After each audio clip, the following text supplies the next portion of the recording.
வணக்கம். யுபிஎஸ்சி தேர்வு எழுதக்கூடிய தமிழ் மாணவர்களுக்கான பகுதியில, இது 19வது பிரிவு.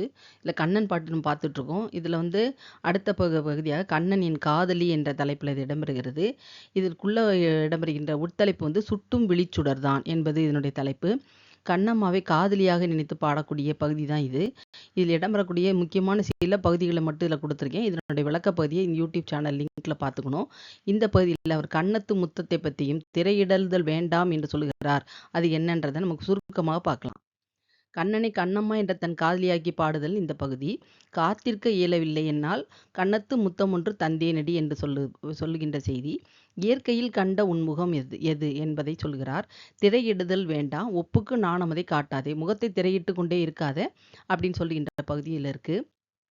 கண்ணன் பெண்ணுர் கொண்டு இயற்கையே தன் உடலாகவும் உறுப்புகளாகவும் கொண்டு தோன்றுவதை மாறாத காதல் அன்போடு பாடுகிறார் பாரதி. கண்ணனை கண்ணம்மா என்ற தன் காதலியாக்கி பாடுகின்ற பாடல் இது. கண்ணம்மா, நீ சாத்திரங்கள் பேசுவது எதற்கு?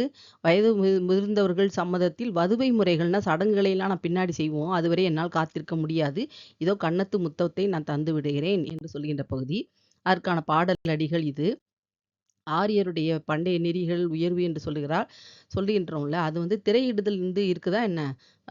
எனவே ஓரிரு முறை கண்டு பழகிய பிறகு வெறும் பெயரளவில் ஒப்புக்கு இந்த நாணத்தை திரையிட்டு மூடிக்கொண்டிருப்பது தேவையில்லை என்று சொல்லுகிறார். இதற்கான முழுமையான விளக்கப் பகுதிகளும் இந்த மொத்த பாடலடிகளோடு சேர்த்து இந்த யூடியூப் சேனலுடைய லிங்க்ல நீங்க போய் பார்த்துக்கலாம்.